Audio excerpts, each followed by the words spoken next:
Hello everyone.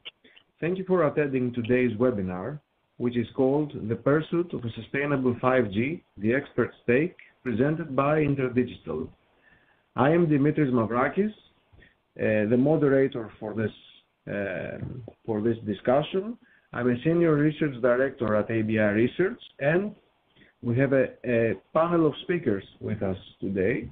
Saad Ahmad from InterDigital, Anna Maria Galindo from Orange, and Nishant Gautam from Nokia.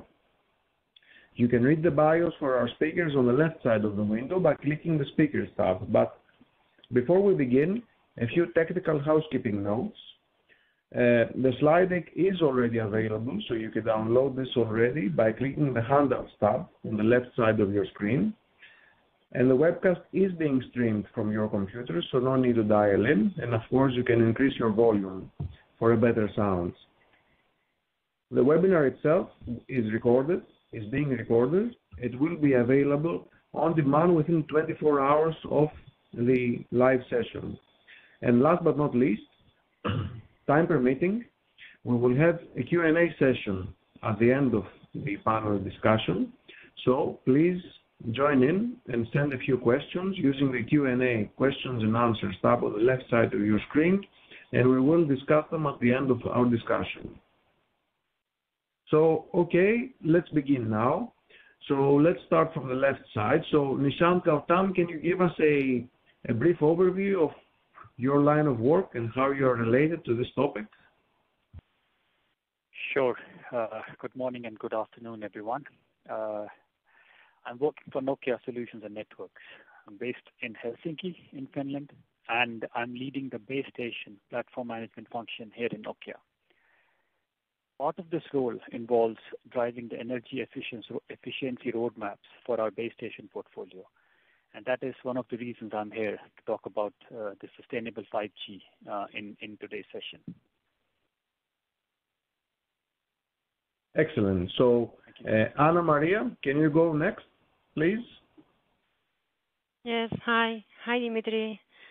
Hi, everybody. Yes, I work for Orange in the Green ITN team. And we work on all the initiatives to make network more energy efficient. I'm invited today here for my leadership of the Green Future Networks project, and I will be presenting some content to you about that. Thank you. Thank you very much, Anna. And Saad, can you please go next? Sure. Thanks, Dimitri. Greetings, everyone. My name is Saad Ahmed, and I'm leading the 3GPP core network project at InterDigital. So I'll be providing my opinion and my views on sustainability and 5G from the standards and 3GPP perspective. Great. Thank you all for the introduction. Now, before I hand over to Anna for a short presentation, I would like to speak a few words about the research that created this webinar as well. And this is a research project between ABI Research and InterDigital, looking specifically at sustainability and specifically how 5G will affect the carbon footprint of telecom networks. And it's no secret that 5G is being deployed currently across the world, and there are enterprise business models being discussed. And the whole world is certain that 5G networks will be widely deployed and offer a much better user experience for both consumers and enterprise users. But that will arguably come with a cost. So there is a cost to deploy a new generation. And more importantly, this infrastructure will consume a lot more energy. So the purpose of our study was to try to understand how much energy 5G will consume in comparison with 4G, of course. And at the end of the day, what will be the energy cost per bit? So just a few numbers that we show in our paper. And by the way, we use the tons of oil equivalent in terms of energy. So in 2019, we estimated that there were approximately, so cellular networks consumed 19.8 million tons of oil equivalent for energy. And if you look at any country, cellular networks, mobile networks, are one of the biggest consumers of energy. So it is natural that the telecoms industry does look at the sustainability topic with great seriousness and try to reduce the footprint, the energy footprint of 5G and subsequent. And our research show that in 10 years' time, in 2030, the energy footprint of cellular networks in total will be 51.3 million tons oil equivalent. So going from nearly 20 to 51.3. So there's a sharp rise. So the two numbers are comparable, but the energy addition is quite big. So 5G will create additional carbon and a bigger carbon footprint compared to 4G. And this transition will come after 2025. So according to our research, the inflection points between 5G and 4G will occur around 2026 to 2027. So by that time, 5G will start to consume a lot more. And another major finding we had is that with 5G, the network consists of a lot more active elements, especially massive MIMO active antennas, which are perhaps the biggest culprits for energy consumption. And of course, these need to be optimized, but also edge servers and the core network start to play a bigger role in terms of enabling new services for enterprise as well, and also being more densely deployed. And of course, energy footprint in terms of countries was as expected. So we believe that China will be the biggest consumer of energy for telecoms in 2030, and then followed by the US, India, and Russia, and then other countries. But these two countries, US and China, are the biggest spenders in deploying telecom infrastructure, and by default, the biggest consumers of energy.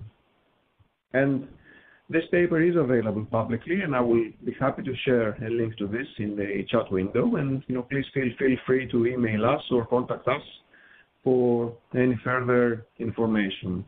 But at this stage, I'd like to hand over the control of the slide deck to Anna Maria, who has a few slides to take us through.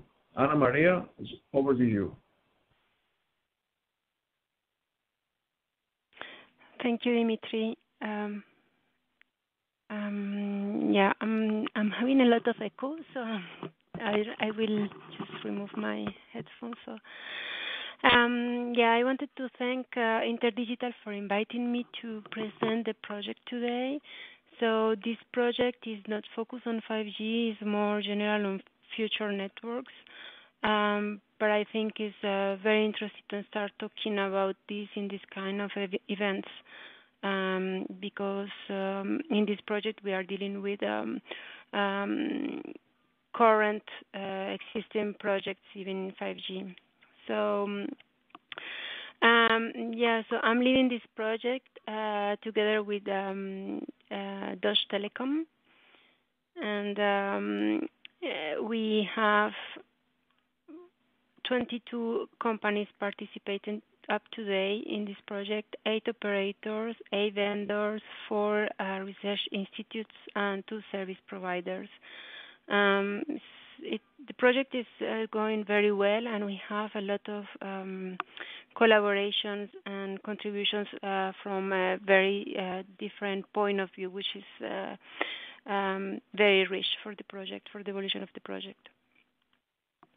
So we are focusing on 4 main technical topics, and we have an introductory chapter where we will have all the motivations and the main sustainability areas where players in the ecosystem need to work. And the technical topics are the end-to-end service footprint, the eco-design, the onboard metering, and the network energy efficiency. So in the introductory and motivations chapter, what we will be talking about is about the carbon neutrality strategies that different companies are following and the motivations behind these strategies, what they are doing and what are their priorities. We will be also introducing the concepts on how to achieve this carbon neutrality. We need to go on the scope 3 topics. So we will be explaining here what they are and what do we need to do to reduce our impact on those areas. Then we will be talking about the low impact services and products. So we are bringing a lot of the possibility of the deployment of different services and products that will reduce the impact of other sectors. We will like to recall it here. And then we will be explaining or giving our point of view on data minimalism. The next topic is the end-to-end service footprint topic, and here what we aim to do is to develop a methodology to measure the end-to-end service environmental footprint. This is very important because when we are comparing services or products, we need to have a common methodology, and this methodology needs to consider the end-to-end chain. So from the extraction of material, transformation, transportation of the goods, utilization and end of life.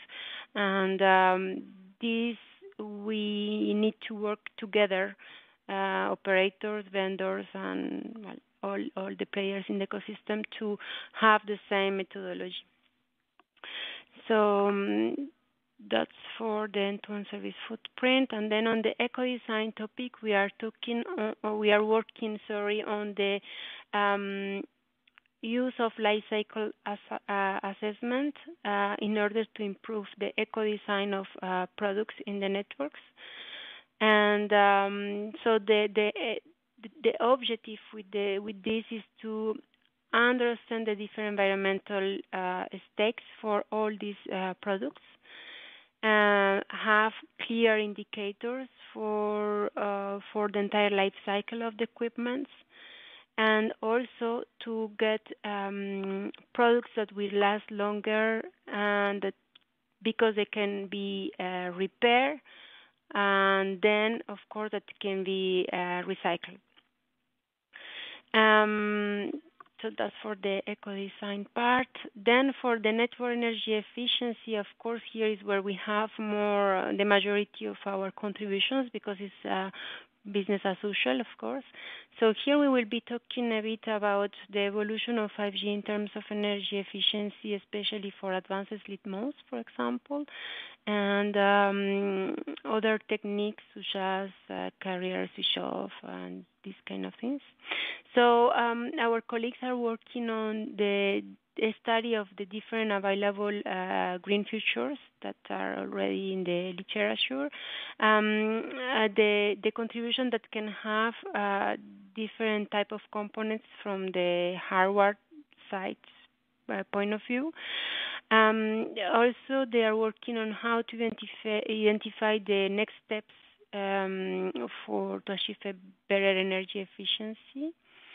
And also, they are working on the network dimensioning and its impact on the energy performance of the global network. And last but not least, of course, in this a lot of artificial intelligence that comes in almost in every part.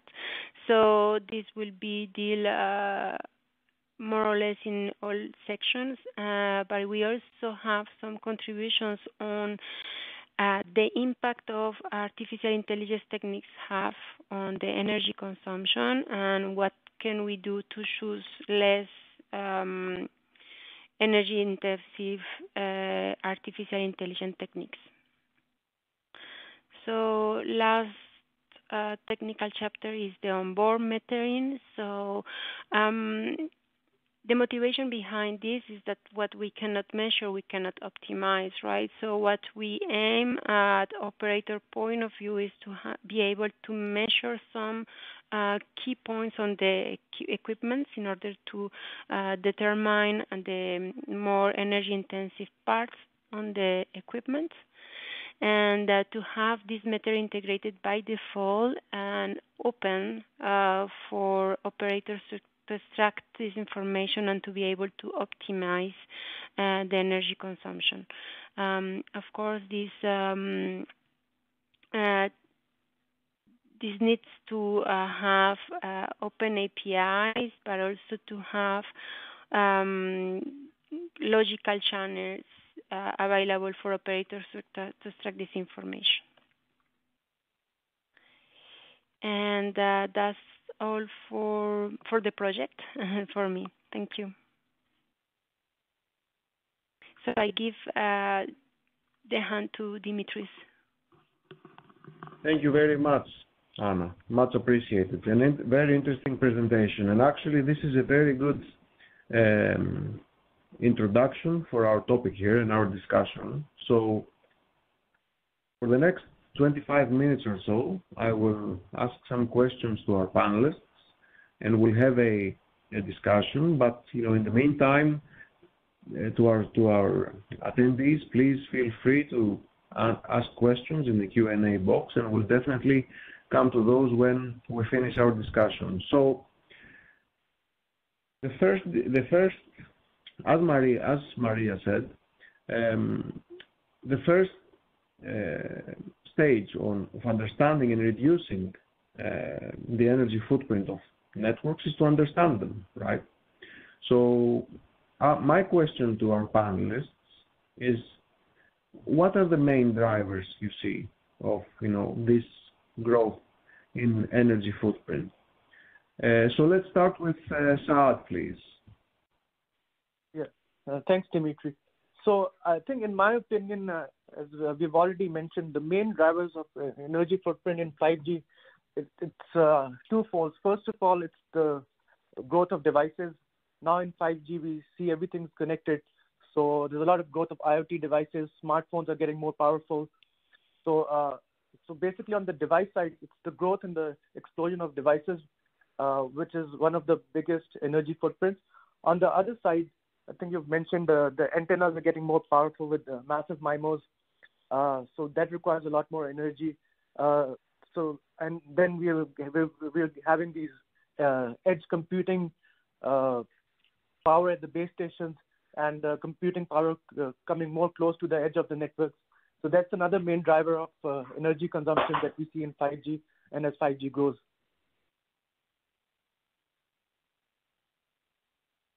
Right. So one thing to add here before we move on is that in our study that shows a tripling the energy footprint of telecom networks, we didn't regard devices.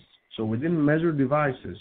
So, and this is exactly what Saad alluded to. If you measure the actual energy needed to charge smartphones, right? And now, the market is full of, say, 50-watt chargers.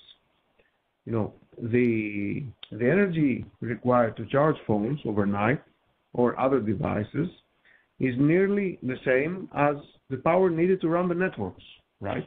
Given that there are thousands of devices for a single base station.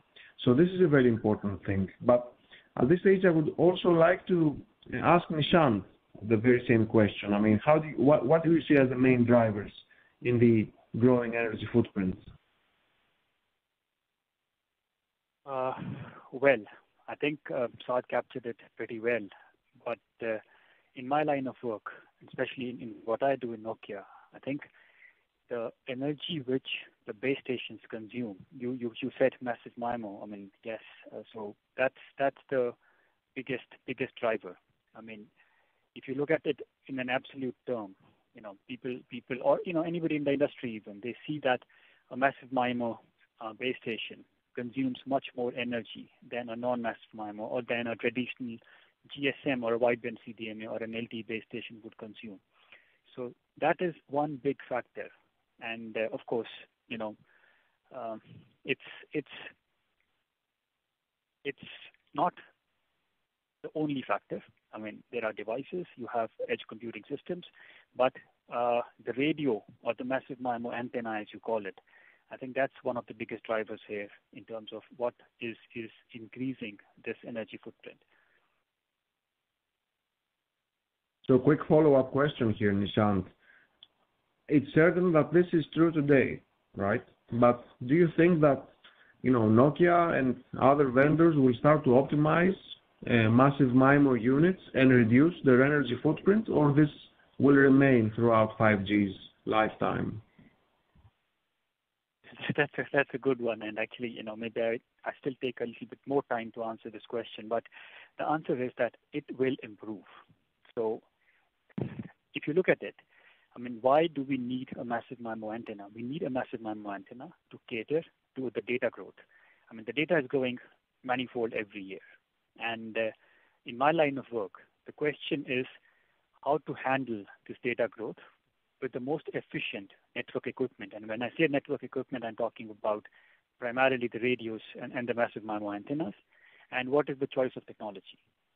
So yes, 5G base station or massive MIMO antenna or massive MIMO radio, it consumes much more power than a 4G base station. But then at the same time, it gives you, fivefold data traffic as well.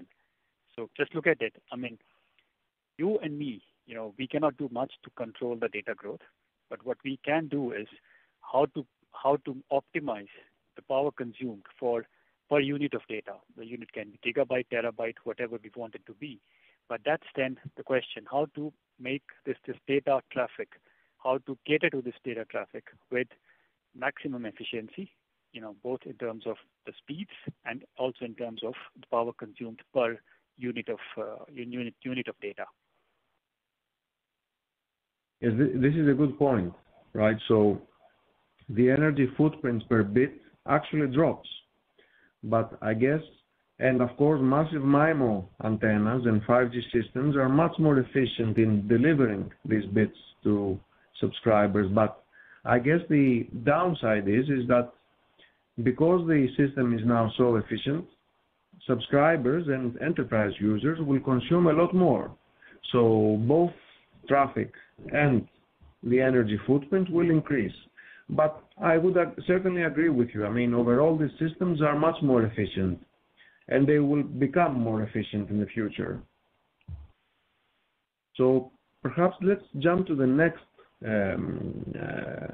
question, and let's start with Anna for this question. So in your opinion, what's the most important sustainability issues in our industry?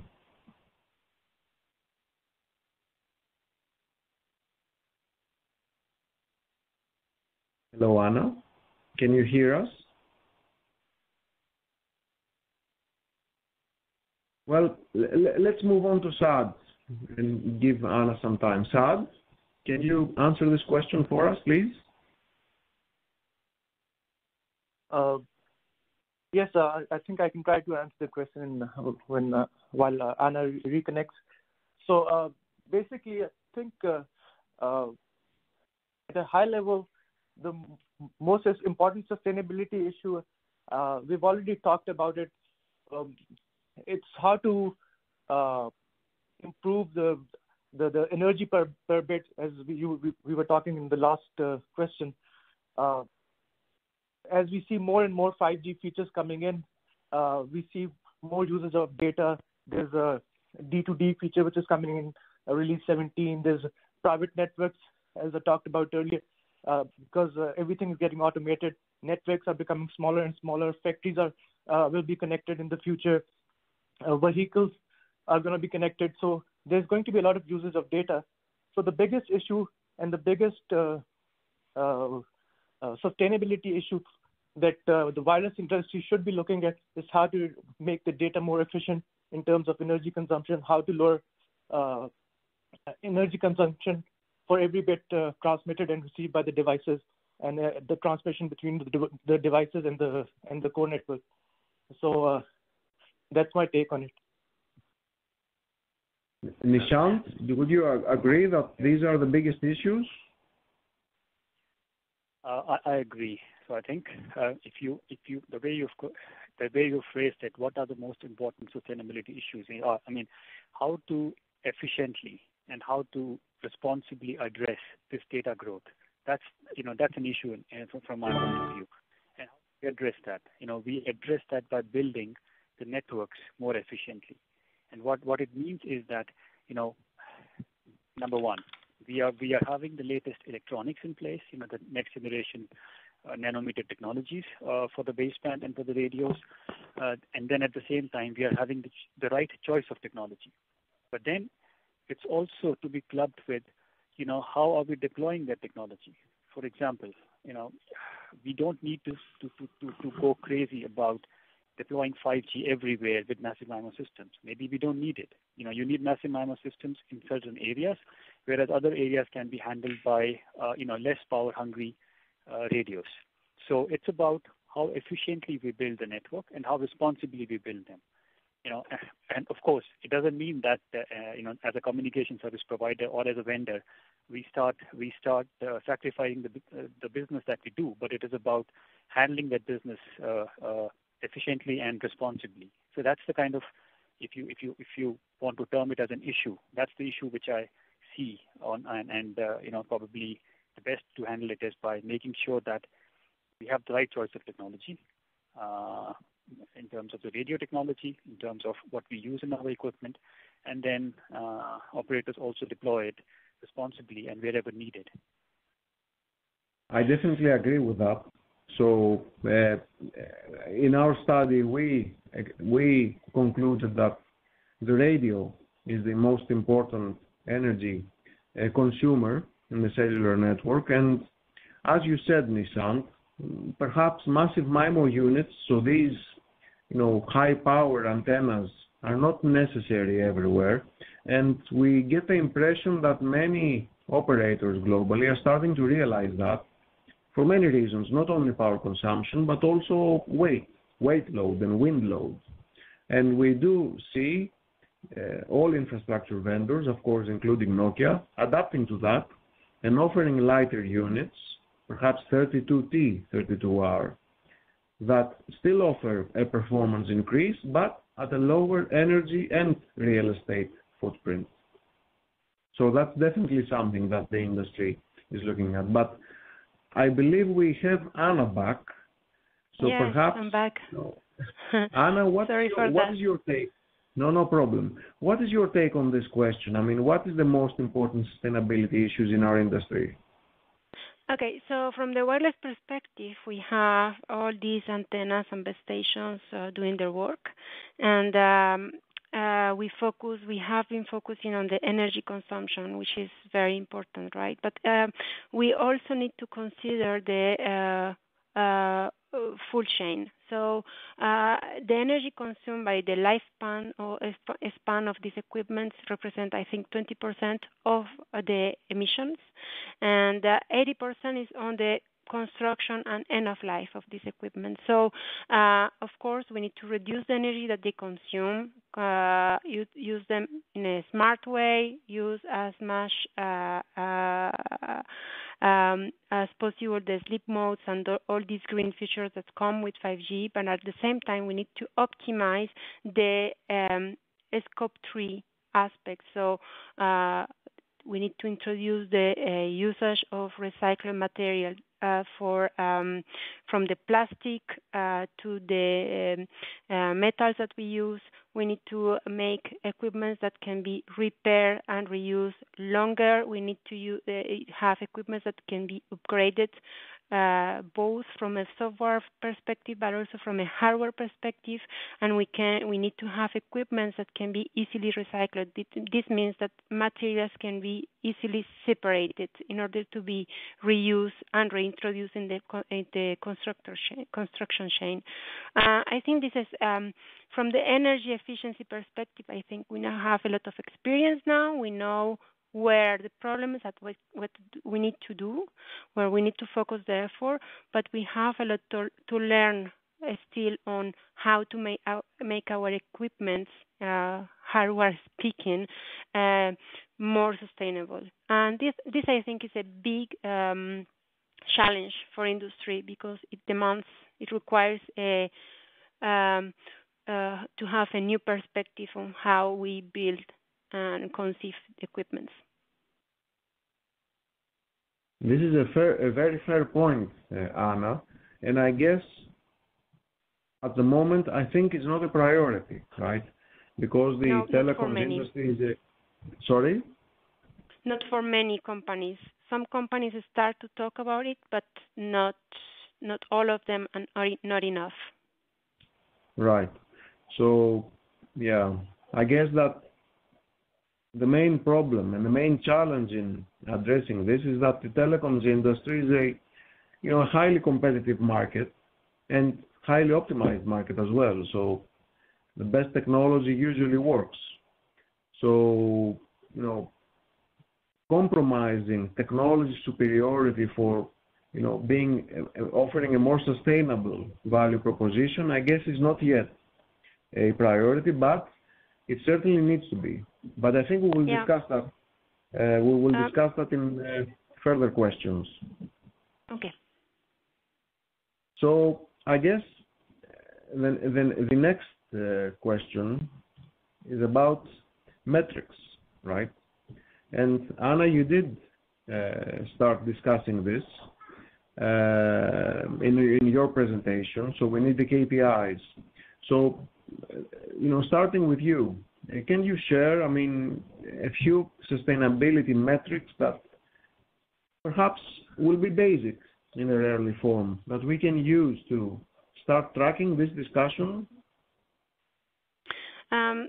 So from Orange perspective, we have global KPIs that we follow at company levels, and then we have more specific KPIs for different sectors of the network. So, for example, we have a strong engagements on the use of renewable energy in all our change, including the radio network. So this is a KPI that we are following very closely because we are betting for self-produced energy, not self-produced as Orange is producing. We are producing a part of it, but we are working with energy companies to produce renewable energy for us. So we are changing also the energy mix of countries mainly in Europe, which is one of our we are very attached to this work. So we are also working a lot on to reduce the energy consumption per client, all technologies together, and then we have different KPIs for different technologies. So, for example, we will look at energy consumed per byte transmitted in radio equipment, of course, and then we have another KPI on the amount of renewable. The amount of refurbished radio equipments that we introduce in our networks, because we have also strong commitments on that. And then from a more specific point of view, we are following also the amount of radio sites that we have, the total energy that these radio sites are consuming in order to compare the evolution between for different years. We also follow the number of radio sites that have metering integrated to it, and where we can go and collect information. And I think this is the kind of KPIs that we are following. Of course, for data centers we have the PUE and these kind of things, but for wireless equipment, this is what we are following. Saad, any ideas further to Anna's feedback here? Yeah, so perhaps I can give my perspective from the standards side. So basically, even in 3GPP, they've defined some KPIs for energy consumption in networks. So basically, they have these KPIs for network slicing just as an example, the way they measure these KPIs is performance with respect to energy consumption, and for different types of slices, performance is measured differently. For example, for EMBB slice, performance is measured by the total amount of uplink and downlink data transmitted. For a URLLC slide, the performance is measured with respect to latency. And then for a massive IoT slice, performance is measured with respect to the number of active IoT devices in a certain slice. So even in 3GPP, some work is being done to define these metrics so operators can measure these metrics, and based on these KPIs, they can efficiently run their network with respect to energy consumption. So these are formally specified by 3GPP? Yes. Yeah. Okay. Very good. Very good. And Nishant, any feedback here? No, nothing more. I think, if I talk about Nokia, for example, so the use of renewable energy, I mean, that's not just for Nokia. I think that's something which is being, kind of being followed as an industry-wide standard now. So people are switching. There is an awareness. So that's kind of common. And I share what Anna you said. So that's one of the metrics that we are following as well.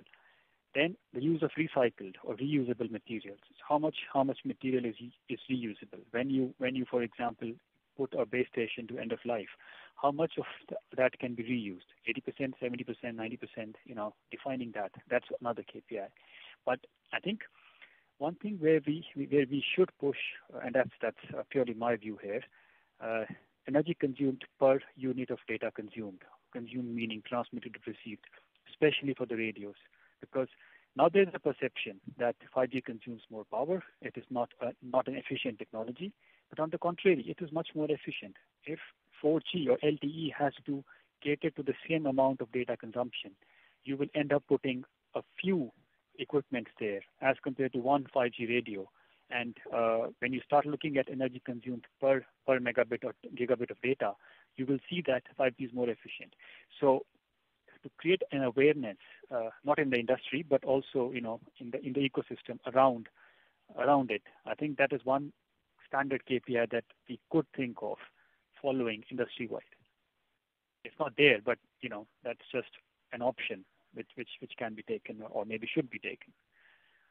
And from your perspective, is perhaps 3GPP the most relevant standardization body to implement these KPIs? To create this common consensus? I would say yes. And honestly, when I think 5G was the first technology which was specified by 3GPP, bearing in mind that there would be an increase in the power consumption. And the features like advanced sleep mode, which Anna is referring to, they are specified. So they have been specified by 3GPP that equipment must be able to use it, because it was clear that that's the only way to handle it. So a part of it has been done. But if you really talk about a metric being defined, probably, this is something that can be done here. A definition of energy consumed per gigabit of data as a metric. Yeah, right. If I may, I think thank you very much for bringing this up, because this is really another of the KPI that I think all operators follow, but it doesn't come with 5G. It was done with previous generations too, and that is why the ambitions with 5G were to reduce by 10 the energy consumed per data, right? So that's a very good point. Right, very good. So moving on to the next question, perhaps. I guess we did answer this question, but perhaps to reiterate, in the future, who do you believe to be key stakeholders? So we did all agree that there needs to be a sustainability discussion, right? So the question now is, who will drive it? So perhaps Anna, starting with you. So from a global perspective, I think the key stakeholders that we will have in the currently and in the coming years will be the energy producers, because they have a big role to play in the renewable energy production, which will allow to the rest of the companies to become carbon neutral, right? Which is the main urges that we have today. And so that's from a global point of view. In an ideal world where we have infinite renewable energy, therefore we will be trying to just optimize the costs, right? But for the moment, we need to have access to more, to bigger amount of renewable energy. At least in Europe, we have this competition to access to these renewable energy sources. And I think it will remain like that, at least for the coming years. And then from a more specific ecosystem point of view, I think the equipment constructors have the decisive role to play in order to diminish their Scope 3 related emissions, so extraction, transformation, construction, repairability, and end of life of equipment. And I think I'm repeating myself, but I think these are the two main stakeholders that we have, or the key sectors where we need strong transformation, or to advance faster to our sustainability. Dimitri, if I may add to that, yes. Yeah, carry on, please. So, I think one stakeholder which we haven't talked about a lot, it's probably the data centers, So the data centers will also be a key stakeholder in the 5G ecosystem, because now all the networks are virtualized and they're hosted on different data centers. And as the computing power increases, as the complexity increases, there's more and more of these data centers which would be required as the number of subscribers increases as well. So basically, there's a lot of cooling power, and there's a lot of energy spent in the cooling of these data centers, which will be required in the future. So that's also something that we should keep in mind, and probably they will also be one of the stakeholders in this 5G and sustainability issue. Right. Yeah. Nishant, from your perspective? Yeah, it's pretty much everyone. We spoke about standardization bodies. 3GPP, when specifying 5G, it was made sure that this technology has to be energy efficient. So it has to bring down the data consumed, or maybe energy consumed per unit of data by tenfold, as Anna you said. That's one. Then vendors like Nokia. We are the key stakeholders. How fast do we bring those functionalities into the equipment? Then communication service providers, how they're using the green energy. It is also the government, and I would even say the financial institutions, because let's admit that there is an extra cost to switch to this green energy. That extra cost is there in the beginning. So the industry needs to be supported. If Orange, for example, wants to switch to green energy, and it costs more in the beginning, how the government or the financial institutions can help there. So I believe it's all of us who are the key stakeholders here and have to play our own part.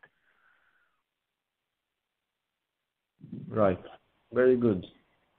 I guess all operators have a great interest in reducing their energy footprint, because immediately this translates to dollars being spent on buying energy, on buying electricity. So I would certainly agree with what Anna Maria said, and Saad and Nishant, that this needs to start from the energy producers, the electricity companies, and the operators, and that will trickle down to the rest of the industry, right? So the final question we had for our panel was, industry bodies, where they should address the topic of sustainability, but we have both discussed this question to a certain extent about 3GPP, and we have run almost out of time for our discussion. But perhaps Before we move on to audience Q&A, a topic that keeps coming up is artificial intelligence and automation. So perhaps an informal question to the panel would be whether AI will actually reduce or increase the energy footprint, because we hear about AI algorithms running at the edge of the network, or AI being deployed everywhere, and training AI models does take a lot of energy. So perhaps on a high level and very briefly, can you describe whether you think AI will increase or decrease the energy footprint of telecom networks, perhaps starting with Saad? Yeah, I think that's a complicated question in my opinion, but it has various aspects. You've mentioned about training of the models. There's a huge volume of data which needs to be sent to different devices for model training. So that's a lot of energy consumption. The complexity of AI, the computing power, that's a lot of energy consumption. But on the other hand, AI is supposed to make networks more efficient. So I believe in the long run, maybe AI will be beneficial in terms of sustainability and reducing the energy footprint for the 5G networks. That's my opinion. Thank you, Saad. Anna or Nishant, any input from you? Nishant, perhaps? Yeah. Sorry, Anna. This is one of my favorites. Anna, excuse me if I kind of steal a bit of your time here, but I strongly believe that this is going to reduce the total energy consumption. Yes, use of AI or machine learning, it demands edge computing, it demands additional equipment. But let's look at where this energy is consumed. It is the radios, and the pattern of a base station is such that it doesn't need to radiate full power all the time, and that's where this AI or ML comes into picture. I mean, today most of the operators and vendors, they have some kind of complex algorithms, which are related to antenna wave propagation. We figure out how to switch off certain carriers and so on and so forth. And today we do that with a very complex set of algorithms.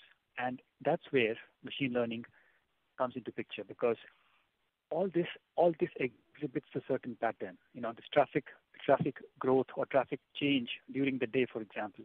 I mean, it always exhibits a certain pattern, and that's where the machine learning and AI can help to optimize that.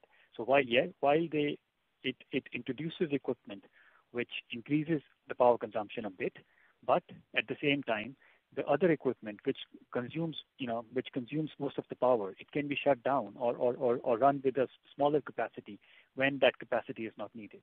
So, I have a strong opinion that this machine learning and AI will certainly help to reduce the power consumption or this energy efficiency or energy footprint of the network. Thank you, Saad. Sorry, Nishant. Anna Maria, sorry for interrupting you. Did you have something to add here? Yeah. So the only thing I wanted to add is that the Green Future Networks project, we have King College working on this question, because we know that we are developing and conceiving artificial intelligence algorithms everywhere in the network, right? We are optimizing cooling system in data centers and how we switch on and off many functionalities in our networks, and we are all working on that. But definitely there are algorithms that are more energy consuming than others. Intelligent algorithms, right? So what King College is trying to do, and what we'll bring in the project, is to explain that we need to choose the good algorithm for the good process, and not all AI algorithms are appropriated for all usages, not only because they learn or not learn, but also because they will consume a lot of energy. So it's a valid question. I think they will optimize the energy consumed in the network, but we need to go a bit deeper on the study of the impact of these kind of methodologies before deploying everywhere. Yeah. Right. Thank you very much, Anna Maria. So at this stage, let's jump over to audience Q&A. And we have quite a few questions that we'll go through. And the first one is about examples of green features with respect to network energy efficiency. So I guess this question translates to practical implementations or ways of reducing energy footprint. And perhaps I can share an anecdote here, is that we've heard from China that the first generation of these massive MIMO active antenna units were so power hungry that some operators were forced to switch them off completely during the night. So I guess this is one way of, a hard way of reducing the energy footprint. But perhaps we can ask Nishant this question. I mean, practically speaking, what are few ways of reducing, equipment energy footprint? Simple. Don't use it when you don't need it. And all the features are based around that. Advanced sleep mode, which includes micro DTX in 5G, as we call it. We have features for shutting down the cells, shutting down certain carriers. We have features for massive MIMO muting, which means that you don't transmit it with full capacity all the time. You transmit it only when that full capacity is needed. So using the radios when they need to be used. I think all the software features around that, that's the key. And you gave this example of China, and I cannot agree more. I mean, China deployed all nationwide massive MIMO radios. We also have an operator in North America, the purple, who painted the entire NAM magenta, but they deployed 5G, with the right mix. They had the right mix of coverage and capacity. They did not need to switch off their base stations in the night time. So I come back to my earlier statement that about if you don't need massive MIMO nationwide, don't deploy it. I mean, the whole ecosystem needs time to grow. So deploying it at the right time, at the right place, that's the key. And when to answer the question about what kind of features, so all the advanced sleep mode features, they help us to get to this target of not having to radiate when we don't need to radiate. That's the key here. Nishant? Sorry. Yeah? Anna Maria, go on. Maybe I can add also that on top of advanced sleep modes, we are looking to features such as symbol, channel, and carrier shutdown, and this is given good results, actually. Right. So I guess this could be a little bit more complex than selective switch off, right? But certainly, great ideas. So Saad, anything to add to this very important question? No, I'll just echo the same sentiment. I think network planning is very important to answer this question. Basically, there's scenarios where there's overlapping coverage, LTE and 5G, and maybe that's not needed. So if the operators plan their networks properly, then I think we can have very efficient 5G networks. So it goes back to the same point which Nishant was mentioning. Right. Thank you very much. So another question is about cloud native technology adoption. And I guess the point here is that physical equipment, basebands, are replaced by cloud and data centers. How does that contribute to energy consumption? Wouldn't that reduce CapEx and possibly impact OpEx? And, according to our study, virtualization and centralization definitely reduces both CapEx and OpEx, right? And, taking these, centralizing thousands of units into, say, a few tens or hundreds, even 100, more centralized sites that run on a data center that is shared will certainly reduce the energy footprint of cellular networks. Anything to add from our panelists, perhaps starting with Nishant?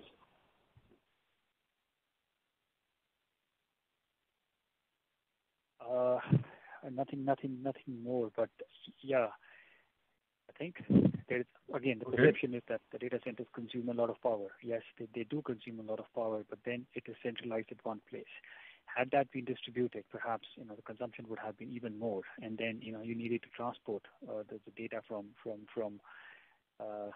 the remote centers to the central stations, anyways. So using or maybe even harnessing the heat generated from the data centers and using it for the right purposes, I think that's then the other option that can be looked at when we talk about sustainability.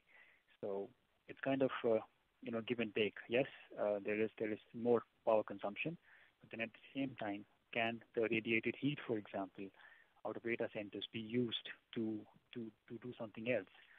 These are the kind of things that can be looked into and must be looked into, or in fact are being looked into by many operators. Right. Very good. We have another question. May I add something here? So, of course, Anna, please. From an operator point of view, of course, with the arrival of 5G, we are obliged to increase the amount of small data centers because we need to go through edge computing to reduce the latency of 5G, and therefore we will be able to use the sites for virtualization of some functionalities of the network. But this brings a new challenge on optimization of the technical environment of our sites. So here I would like to highlight that we are working a lot on cooling techniques. This is what is the most important part for reducing the energy impact of data centers. So to name some of the techniques that we are using is free cooling. So we are using the air from the exterior to cool down the data center, and then we have more innovative techniques that we want industry to advance and to propose some material which are based on liquid cooling, which will come to cool down only the active components of equipment, and also immersive cooling, where we will have kind of pools or small tanks where we can have the motherboards,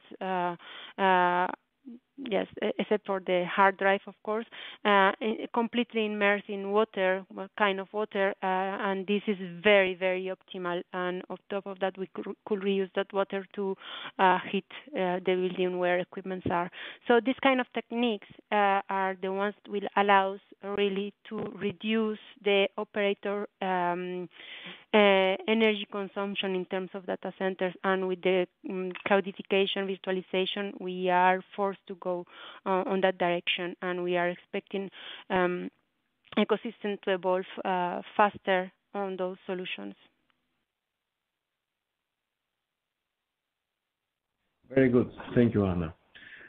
Another question is about the amount of energy consumed per base station.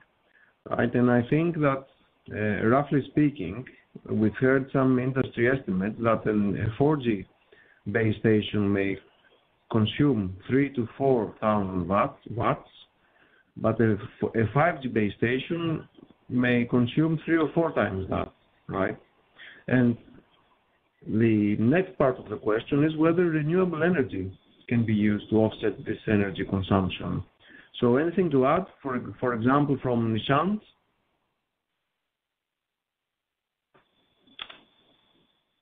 Anything on renewable energy?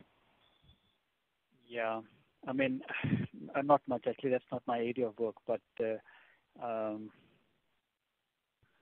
think promoting it. I mean, when I say renewable energy, at the end of the day, it doesn't impact to the energy consumption of the network, but it certainly impacts to the greenhouse gas emissions. So it must be promoted, nevertheless, irrespective of how much energy is being consumed. So that's my take on this.